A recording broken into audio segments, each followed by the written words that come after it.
नमस्कार दोस्तों, स्वागत है आपका आज के इस वीडियो में। In today's video we will be solving question number 1, practical problem number 1, CA intermediate financial management chapter 3 ratio analysis. ठीक है दोस्तों, शुरू करते हैं इस क्वेश्चन को। इंटरेस्टिंग क्वेश्चन है और प्रैक्टिकल जो प्रॉब्लम्स वाली जो पूरी सीरीज है ना आईसीआई की, जो हर चैप्टर के पीछे दी होती है, वो बहुत अच्छे क्वेश्चंस उसमें होते हैं, बहुत ही नए टाइप के क्वेश्चंस होते हैं। तो उनमें से एक ये क्वेश्चन, पहला क्वेश्चन हमारे लिए है। यहाँ पे बोला जा रहा है डिटरमाइन करने को एवरेज इन्वेंट्री हमको बतानी है जो कि फर्म को कैरी करनी है। अगर फर्म ये एक्सपेक्ट कर रही है कि इन्वेंट्री टर्नओवर रेशियो उसका 5 टाइम्स आएगा, यानी कि वो जो उसकी एवरेज इन्वेंट्री है वो साल भर में उसको 5 टाइम्स अगर रोटेट करना चाहती है तो उसको कितनी एवरेज इन्वेंट्री मेंटेन करनी चाहिए on basis of the sales. दूसरा सर, हमको ये भी डिटरमाइन करके बताना है कि एवरेज कलेक्शन पीरियड कितना होगा अगर ओपनिंग बैलेंस जो डेटर है उनका दिया गया है 80,000 रुपए, और हमको दोनों ही केस में ये अज्यूम करना है कि 360 डेज का एक पूरा साल है। ठीक है, अब दोस्तों हम क्वेश्चन की तरफ चलते हैं। क्वेश्चन क्या बोल रहा है? कहता है कि टोटल सेल्स जो है वो फर्म की कितनी है सर? 6,40,000 रुपए। ओके सर, और सारी की सारी जो सेल्स है वो क्रेडिट में है, यानी कि जो भी सेल्स की गई है वो उधार की गई है, यानी कि सारी की सारी सेल्स किसको की गई होगी? डेटर्स को। ओके सर, अगर ग्रॉस प्रॉफिट मार्जिन फर्म का 15% है और करंट रेशियो 2.5% है। सर ये भी बता दिया गया कि ग्रॉस प्रॉफिट मार्जिन जो फर्म का है वो कितना है? 15%, और करंट रेशियो वो कितना है सर? 2.5 है सर। Got it. फर्म की जो करंट लाइबिलिटी है वो है 96,000 rupees. The firm's current liabilities are 96,000। Okay sir, and inventory की वैल्यू और कैश की वैल्यू दे दी गई है 16,000, यानी कि करंट असेट्स का ये पार्ट बन रहे हैं, करंट असेट ये है नहीं, क्योंकि अगर हम फॉर्मूला पे पुट करें 96,000 टू 2.5 तो वैल्यू ज्यादा आएगी। Got it. मैं वापस से बस समराइज कर देता हूं सर। हमको यहाँ पर अभी तक जो डेटा मिला है उसके हिसाब से हमको डेटा क्या क्या मिला है। हमको डेटा ये पता चल गया कि हमारी जो फर्म की जो टोटल सेल्स है ना सर, वो सेल्स का फिगर हमारा 6,40,000 रुपीज है, जिसमें कि सारी की सारी सेल्स क्या है सर? क्रेडिट सेल्स है। सेल्स इज क्रेडिट, सारी की सारी सेल्स हमारी क्रेडिट सेल्स है। सेकंड सर, हमको फिगर पता चला कि ग्रॉस प्रॉफिट का मार्जिन कितना है सर? 15% का। तीसरा फिगर हमको पता चला सर कि जो फर्म है उसका जो करंट रेशियो है, करंट रेशियो वो कितना है सर? 2.5 है। जरूरी नहीं है कि आप इस तरह से लिखो, but for understanding the question ये मेरा जरूर है, मैं ऐसा मानता हूं कि आपको समझने के लिए थोड़ी आसानी हो जाएगी। ठीक है, इसलिए मैं इस चीज को लिख रहा हूं। आप चाहो तो मत लिखो, कोई जरूरत नहीं है। अच्छा, करंट लायबिलिटी का फिगर दिया है सर 96,000। करंट असेट का फिगर हमको पता नहीं है, हमको निकालना पड़ेगा, लेकिन हमारे पास कुछ फिगर्स हैं। हमको पता है सर इन्वेंट्री की वैल्यू क्या दी गई है। इन्वेंट्री दिया गया है हमको 48,000। ओके, और कैश भी बताया गया है हमको, कितना दिया गया? 16,000। ये सारे फिगर्स हमारे पास मौजूद हैं। अच्छा, एक चीज और दिया गया है सर हमको, ओपनिंग जो डेटर्स है वो है कितना? 80,000। तो ओपनिंग डेटर कितना है हमारा सर? 80,000। ठीक है, ये भी हम अभी निकाल लेंगे। अच्छा, एक और चीज दी है क्या सर? सर टर्नओवर रेशियो हमको पता है कितना है? 5। असेट टर्नओवर रेशियो, सॉरी हाँ, टर्नओवर रेशियो हमको पता है सर, इन्वेंट्री टर्नओवर रेशियो हमारा है 5। यहाँ लिख लेंगे inventory turnover ratio, inventory turnover ratio 5। ये सारा डेटा है जो कि क्वेश्चन में दिया गया है। ठीक है, यदि आपको कभी फ्यूचर में कोई ऐसा क्वेश्चन नया दिख जाए जिसका आपको समझ में नहीं आ रहा क्वेश्चन में है क्या, कैसे करना है इस क्वेश्चन को, एक अच्छा तरीका ये हो सकता है कि आप क्वेश्चन में जो भी डेटा है उसको एक बार एक साथ लिख लें।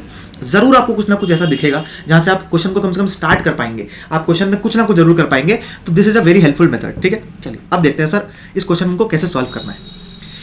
As per the given data कुछ ऐसे चीजें हैं जो कि हम तुरंत निकाल सकते हैं, और पहला जो चीज मुझे ऐसी लगती है निकालना जो कि हमारे लिए बहुत आवश्यक है वो है करंट असेट्स का फिगर। ठीक है, वो हम निकाल सकते हैं। और कैसे निकालेंगे सर? हमारे सामने करंट रेशियो दिया हुआ है, तो अगर हमको करंट रेशियो की वैल्यू पता है सर, करंट रेशियो हमको दिया गया है सर 2.5, और हमको पता है करंट रेशियो का फॉर्मूला क्या होता है sir? Current assets upon current liabilities. Sir current assets हमको पता नहीं है, करंट लायबिलिटी की वैल्यू 96,000 है, और ये किसके बराबर है? 2.5 के। तो करंट असेट्स की वैल्यू क्या आ जाएगी सर? 96,000 इंटू 2.5 कर लेंगे। करंट असेट्स की वैल्यू आ जाएगी सर 2,40,000। ये क्या है सर? ये हमारे हैं current assets. I hope it is very very clear. बिल्कुल क्लियर है सर। करंट असेट्स की वैल्यू आ गई हमारी 2,40,000 रुपए। Okay, now moving forward, second part sir, inventory turnover ratio कितना दिया है सर? इन्वेंट्री टर्नओवर रेशियो दिया है सर 5। अगर इन्वेंट्री टर्नओवर रेशियो 5 है, यानी इन्वेंट्री टर्नओवर रेशियो का सर फॉर्मूला क्या है हमारा? Sales upon average inventory. और सर यही हो जाएगी हमारी गलती। सर ये सेल्स नहीं यहाँ पे लिखना है हमको यहाँ क्या लिखना है sir, cost of goods sold. हमेशा याद रखिएगा जब भी हम इन्वेंट्री टर्नओवर रेशियो निकालते हैं हम क्या यूज करते हैं sir, cost of goods sold को यूज करते हैं, ना कि सेल्स के फिगर को। और यहीं पे मोस्टली लोग गलती कर देंगे, ठीक है। तो cost of goods sold sir हम कैसे निकालेंगे, सेल्स के फिगर में से हमको लेस करना होगा ग्रॉस प्रॉफिट को और एवरेज इन्वेंट्री हमको यहाँ नीचे लिखनी होगी, तब हम निकाल पाएंगे sir cost of goods sold को, ठीक है। Okay sir, is equal to कितना है 5। सर सेल्स का फिगर कितना है सर 6,40,000, बिल्कुल 6,40,000। इसमें सर हम लेस करेंगे 15% जो कि हमारा ग्रॉस प्रॉफिट है, हमको COGS मिल जाएगा। Average inventory we don't know, बिल्कुल सत्य बात है, average inventory we don't know, पर सर हमको ये पता है, हमको we know this what we know कि सर इसका वैल्यू कितनी आएगी सर, इसकी वैल्यू आएगी 5। ये भी हमको सर पता चल गया कि इसकी वैल्यू कितनी है सर, 5 है वैल्यू। ओके सर, अब यहाँ से हम कुछ निकाल सकते हैं क्या, बिल्कुल निकाल सकते हैं। एवरेज इन्वेंट्री निकल जाएगी 6,40,000 माइनस 15% की वैल्यू होती है सर 5,44,000 को हम डिवाइड करेंगे 5 से, तो हमारे सामने आ जाएगी सर एक वैल्यू जिसका नाम होगा 1,08,800, जो कि क्या होगा सर, ये होगा average inventory. I hope it is very clear. Average inventory की वैल्यू आ गई 1,08,800। क्लियर दोस्तों, एवरेज इन्वेंट्री मिल गया हमको टोटल असेट्स मिल गए सर, करंट असेट्स की वैल्यू हमको मिल गई। अच्छा अब सर लेकिन अभी भी क्वेश्चन पूरा सॉल्व नहीं हुआ। क्वेश्चन क्यों पूरा सॉल्व नहीं हुआ सर, पहला क्वेश्चन तो आपने सॉल्व कर लिया कि हमको ये निकालना था कि एवरेज इन्वेंट्री फर्म को कितनी मेंटेन करनी है, तो हमने एवरेज इन्वेंट्री बता दिया सर। पहला का आंसर लिख लो 1,08,800, 1,08,000 और 800 रुपए की एवरेज इन्वेंट्री फर्म को मेंटेन करनी पड़ेगी अगर वो चाहती है कि उसकी इन्वेंट्री टर्नओवर रेशियो कितना हो, 5 टाइम्स हो। Okay sir, second point, average collection period कितना होना चाहिए। अब सर मैंने बोला इसका फॉर्मूला कुछ होता है क्या, हम बिल्कुल पढ़ा है सर, इसका फॉर्मूला भी होता है।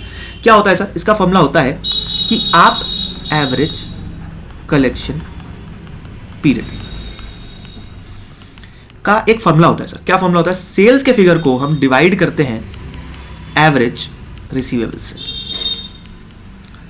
और उसको मल्टीप्लाई कर देते हैं सर नंबर ऑफ डेज से। देखिएगा सर, सेल्स के फिगर को हम डिवाइड करते हैं एवरेज रिसीवेबल से और उसको मल्टीप्लाई कर देते हैं नंबर ऑफ डेज से, हमारे पास एक वैल्यू आ जाती है जिसको हम प्यार से क्या बोलते हैं, हम उसको प्यार से बोलते हैं एवरेज कलेक्शन पीरियड। और यहाँ पर सेल्स कौन सी लेते हैं सर, हम सारी सेल्स लेते हैं जो कि क्रेडिट वाली है। जो कैश सेल्स बनी है वो एवरेज से रिसीवेबल, उसका क्या मतलब है। अच्छा यहाँ पर सर हमारे पास कुछ वैल्यू दी गई है, क्या सर, एवरेज कलेक्शन पीरियड हमसे पूछ ही रहा है सर, यही तो निकालना है हमको। इसकी वैल्यू तो होगी ही नहीं, बिल्कुल सर ये वैल्यू तो है ही नहीं। सर हमारे पास क्रेडिट सेल्स की वैल्यू है क्या सर, बिल्कुल है सर 6,40,000। अच्छा यहाँ पर हम क्रेडिट सेल्स ही लेंगे, आप यहाँ पर ये गलती मत करिएगा कि मैं एवरेज इन्वेंट्री ले लूँ, मैं COGS ले लूँ। यहाँ पर हम कॉस्ट ऑफ गुड्स सोल्ड नहीं लेंगे, हम लेंगे हम लेंगे सेल्स क्रेडिट सेल्स का पूरा पीरियड लेंगे, ठीक है। हम यहाँ पे कॉस्ट ऑफ गुड्स सोल्ड नहीं लेते हैं। ओके सर, मल्टीप्लाई इसको करना है 360 से और इसको डिवाइड करना है एवरेज रिसीवेबल से। अब सर सवाल यहाँ पे ये आता है एवरेज रिसीवेबल हम निकाले कैसे सर, आपको भूल गए क्या सर, रिसीवेबल की वैल्यू दी है सर, ओपनिंग डेटर की वैल्यू दी है सर 80,000, लेकिन सर ये तो ओपनिंग है, क्लोजिंग को क्या माने सर, 0 मान लें। नहीं सर, क्लोजिंग को 0 हम नहीं मान सकते सर, हमको क्लोजिंग की वैल्यू यहाँ पर निकालनी पड़ेगी सर। वो कैसे निकालेंगे, एकदम अच्छा तरीका है सर आपके पास, आपने कुछ निकाला हुआ है यहाँ पर। क्या निकाला है सर, हमने चीज़ यहाँ पर सर निकाली है। क्या निकाली हुई है सर, हमको पता है सर कि करंट असेट की वैल्यू टोटल कितनी है, करंट असेट की टोटल वैल्यू है सर 2,40,000 और इस 2,40,000 में कुछ चीज़ें ऐड की गई हैं। क्या ऐड की गई है सर, हमारे पास है इन्वेंट्री की वैल्यू 48,000 रुपीज़ की, हमारे पास सर इन्वेंट्री है 48,000 की, यस सर। और सर हमारे पास एक वैल्यू और है सर, 16,000 रुपए का कैश है, 16,000 रुपए का कैश है। अगर इन दोनों को हम ऐड कर दें, और कुछ फिगर हमारे पास रिसीवेबल का होगा जो कि हमको पता नहीं है, हम इस जैसे इक्वेशन को हम सॉल्व करेंगे, हमारे पास वैल्यू आएगी सर 2,40,000 माइनस 48,000 माइनस 16,000 यानी कि 1,76,000 rupees is equal to receivables. I hope दोस्तों ये क्लियर है। और ये हमारा क्लोजिंग रिसीवेबल्स है। अब opening receivable plus closing receivable upon 2 कितना हो जाएगा, हमारा हो जाएगा एवरेज रिसीवेबल की वैल्यू। ओके सर, यहाँ पे सर एवरेज रिसीवेबल की वैल्यू हम यहाँ पे लिख लेते हैं। ओके, तो हमारे पास ये हो गया 6,40,000। ओपनिंग वाले की वैल्यू हमको क्वेश्चन में दे रखी थी 80,000, क्लोजिंग वाले की वैल्यू हमने बता ही दी, निकाली ली 1,76,000 डिवाइडेड बाय 2 इंटू 360। सॉल्व करते हैं, 1,76,000 प्लस 80,000 डिवाइड करेंगे इसको 2 से, 128 आंसर आ रहा है। इसको सर डिवाइड कर देंगे 6,40,000 को इस वैल्यू से, आंसर आएगा 5। और सर इसको 5 को जो है हम यहाँ पर डिवाइड करेंगे, सॉरी इसको मल्टीप्लाई नहीं करेंगे, यहाँ पर डिवाइड करेंगे, ठीक है। अच्छा मैंने यहाँ पे गलती कर दी है, बहुत बड़ी गलती कर दी है मैंने यहाँ पे फॉर्मूला उल्टा ले लिया है, ठीक है। ये गलती मैंने दोबारा की है, so I am very very sorry, I would just repeat this. ये जो दोस्तों है फॉर्मूला, ये मैंने गलत ले लिया है यहाँ पर। फॉर्मूला सर ये होगा आपका receivables, average receivable upon credit sales into 360, ठीक है। आप जैसे इस फॉर्मूले में इसको पुट करेंगे ना, I am really really very very sorry, और ये बहुत बड़ा कंफ्यूजन का जड़ बन जाता है, लेकिन मुझे लगता है क्योंकि मैंने गलती यहाँ पर कर दी और आपने गलती देख ली है, तो कम से कम आप ये गलती नहीं करोगे, क्योंकि दो फॉर्मूले सर यहाँ पर ये मिक्स कर दिया जाता है, जिसके कारण ऐसी गलती हुई है। अपॉन क्रेडिट सेल 6,40,000, ठीक है। अब ये वापस से ऊपर चला जाएगा, तो इसकी वैल्यू आएगी sir 80,000 plus 1,76,000 divided by 2 upon 6,40,000 into 360, तो 80,000 प्लस 1,76,000 डिवाइड करेंगे इसको 2 से, 128 को डिवाइड करेंगे 6,40,000 से, 0.2 इंटू 360, 72 डेज, इसे हमारा आंसर आ जाएगा, ठीक है। सो मैं दोबारा से क्लैरिफाई कर देता हूं दोस्तों, यहां पर जो एवरेज कलेक्शन पीरियड है उसका फॉर्मूला है average receivables upon credit sales into 360, ठीक है, गॉट इट। चलिए, तो हमारा दूसरा आंसर आ गया 72 डेज, और हमारा पहला आंसर था 1,08,800 रुपीज, ठीक है दोस्तों, क्लियर है? Okay, so thank you for watching this video, sorry for the mistake which I did, but I hope कि आपने आप ये मिस्टेक नहीं करेंगे और इस क्वेश्चन को आप अच्छे सॉल्व करेंगे। I hope it was a good explanation. अगर आपको कोई भी फिर भी प्रॉब्लम होती है, आप इसको कमेंट सेक्शन में बता दीजिएगा। Will meet in the next video. जय हिंद।